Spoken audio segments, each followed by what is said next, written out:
Good morning, 12th standard. So, as we are discussing about the rules to write the IUPAC naming in case of coordination complexes, we are left with the few rules. Okay, so I'm going to discuss those rules here. The next rule, that is the rule number 8, that is a point of attachment. So, what this rule says that whenever we are having ambidentate ligand, okay, whenever we are having ambidentate, you already know the ligand that can coordinate through one atom, but it has a chances that it is having one or two atoms, means it will be unidentate, but it can coordinate through more than one atom.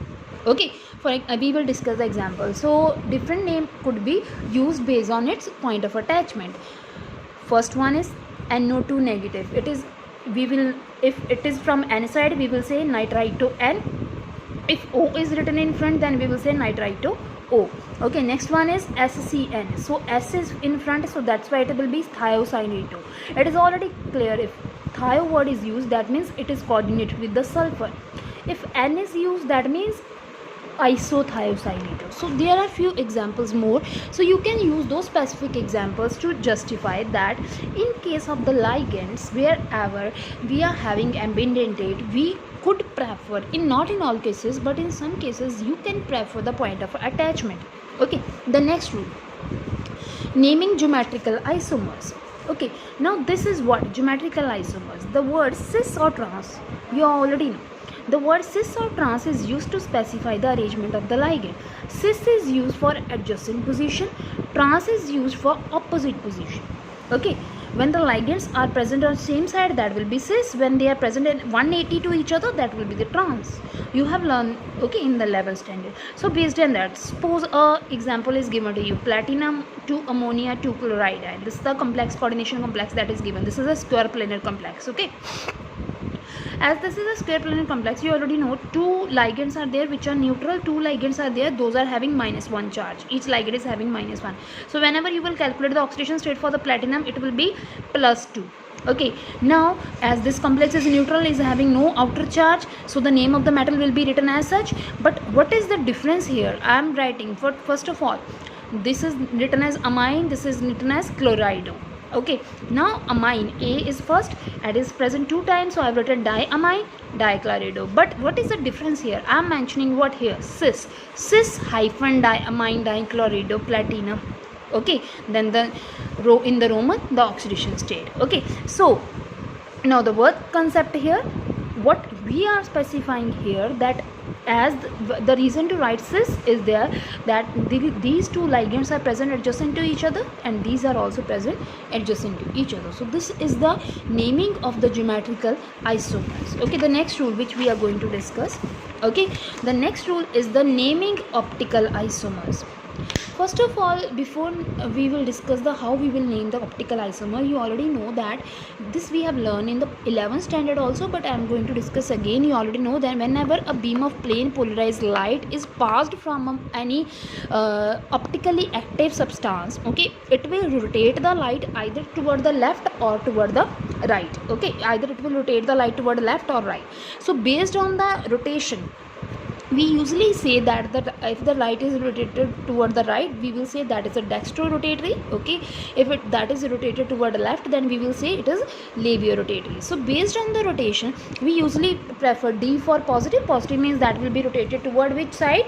Right side. Okay, L will represent that will be rotated toward left side. Okay, an example is given to you, DK3 chromium C2O4 twice. So C2O4, that means the oxalate ligand is present. You already know oxalate, that is a bidentate ligand, that means 3 oxalate are there, so that means they are forming 6 bond with the metal atom. Okay, this is what? This is our counter ion. So when we will separate it, what is the charge on this? This would be negative, this would be positive. So our complex, coordination complex would be negatively charged. So based on that, the name is written. See, now D is written.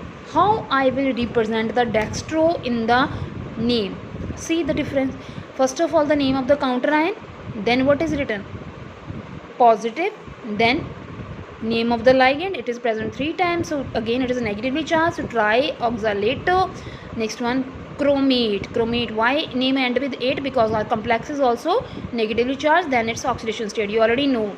whenever you will go through its oxidation state, you will get 3 positive. Okay, the next one, rule number 11, bridging groups in bidentate ligand. So whenever you are having this type of complex, okay, this type of complex would be given to you, how will you name that? So whenever you are having bidentate ligand, okay, so what will happen over there, कैसे आप उसको name करें, ठीक है. So in this case what you will do, you will use the word mu. Okay, this is the mu word, Latin word. You will use this word, letter mu, while writing the name of the ligand that is present at the bridge, that is making a bridge between the two metals.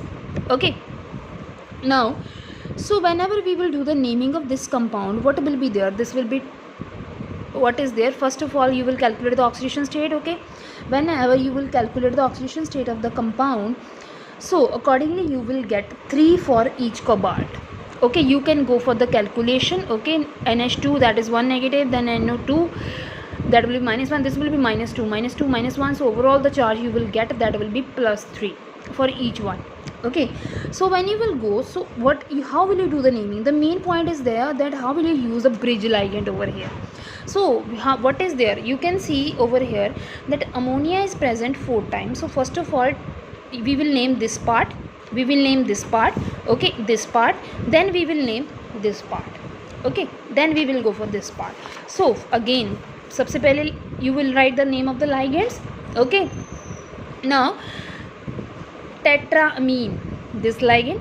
Okay, next one, metal name cobalt, then its oxidation state, then the ligand that is present at the upper bridge, that is what, amido. So you will write in front of amido, you will use the word mu, which mu is representing that this ligand is present as a bridge ligand. Okay, so that will be hyphen mu hyphen, next its name amido. Okay, next one again hyphen, the next ligand that is nitrito N. Okay, so nitrito N, next the name of the ligand, the rest part, what is left over here, what is left, see what is left, nitrito N, it is finished up to nitrito N. What is left? Again tetraamine, again cobalt, again 3, next will be nitrate. So this will be the name of the complex. Okay, this is a quite big name. Mostly there are less chances to get these type of names in the exams, okay, during the CBSE NCERT exams, but you must know, as the rule is given, so you have to learn it. Okay, so the ligand that is, I'm again repeating, the ligand that is used as a bridge ligand, you will use the word mu in front of the ligand. Okay, then the name of the ligand, then again the mu, then the name of the another ligand, then the hyphen, then the next ligands which are present with the next metal, and the name of the metal. Okay, then you will finish with what, the counter ion. So this is the complex. Sometimes the counter ion could be present at the front, then you will start with first of all the counter ion, then the then the ligand, then the metal, then again the ligand, then the metal, and then the, okay, so this is how you will do the naming. So these are the few rules which are left in the naming. Now we will discuss few of the examples. I have mentioned few of the examples here. Okay, we are going to discuss those examples one by one. So the first example that is given to us, that is K4 nickel CN4. The example that is given, K4 nickel CN4. So what is, first of all, just see the counter ion and the coordination complex. This will be the counter ion and this will be what, this is the coordination complex here. Okay, so accordingly whenever you will go for its name, that will be, first of all you will calculate what, oxidation state of this nickel. Okay, whenever you will calculate oxidation state of nickel, potassium, 1 potassium is having +1, 4 potassium will be +4, so 4 plus X minus 4 is equals to 0. Okay, so X you will get here, that will be 0. So here you will get the oxidation state of nickel, that will be 0.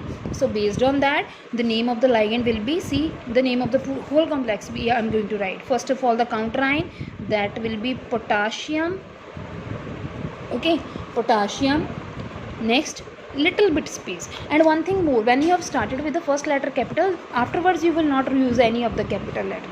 Okay, you will just go as such. So the next will be what ligand we are having. Okay, so it will be tetracyano. Next, it is negatively charged, so I will name the name of the and the name of the metal with nickelate. Nickel 8. Why? Because the complex is negatively charged when I will separate the counter ion. Next, the oxidation state, that will be 0. So this is the name of the line, that's the name of the coordination complex. Okay. The next one, see, again this complex is neutral, no counter ion is present over here, no charge is given over there, so name of the metal will be written as such. Now see the ligands. The first ligand is PPH3. Okay, this is what, triphenyl phosphine, and this is what, CO. Okay, this will be 5 times. I think this is a mistake here. It will be carbonyl. Okay, carbonyl is present how many times? 5 times. Okay, so based on that, I think there is a mistake in the coordination. Leave this one. Okay, although I am just clear with the concept, this is a neutral ligand, this is also a neutral ligand, so the oxidation state of the metal will be 0. It will be triphenyl phosphine. Okay, and this will be carbonyl. Okay, how many times it will be present, that will be written. Okay, I think there will be a mistake, 3 times it could be there, or some problem is there in the complex. Okay, the next one, again we are having an example, that is a bridge ligand here. Okay, now when we are going to discuss about this ligand, this complex, again you have to do the naming. First of all, see the ligand. This is En. En is ethylene 1,2-diamine. Di word is already here, so you will use the word here bis. Metal ligand, what is the name of the ligand? Imido. IMIDO, imido. And what is this? Hydroxo. Imido is 2 negative, hydroxo is -1. Okay, cobalt, then the charge. Okay, whenever you will calculate the oxidation state, okay, so we have to conclude the whole complex here, and first of all I will calculate the oxidation state. That will be 2 into 0, 0 for ethylene diamine because this is a neutral ligand, then plus X for cobalt. Okay, next plus -2 for what? Imido. Okay, next plus -1 for what? Hydroxo. Next plus X. Okay, next plus 2 into 0 is equals to plus 3. So I will get 0 plus X minus 3 plus X plus 0 is equals to plus 3. So I will get here 2x minus 3 is equals to plus 3. So it will be 2x, it will be plus 6, so x will be equals to plus 3. That means for each cobalt the oxidation state will be plus 3. So now we are going to write with the name, we are going to start with the name. Okay, the name will be ethylene, it will be bis. Okay, bis, then hyphen, then ethane hyphen 1,2, sorry, not comma here. Okay, then hyphen, then diamine.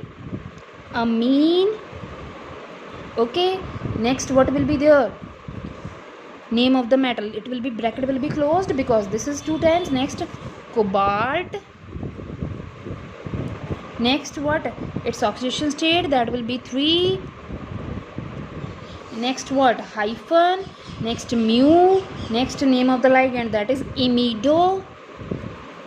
Next hyphen, then again mu, then the name of the ligand, that is hydroxo. Next hyphen, next again bis. Okay, then again bis, then hyphen, then again ethane hyphen 1,2 diamine. Okay,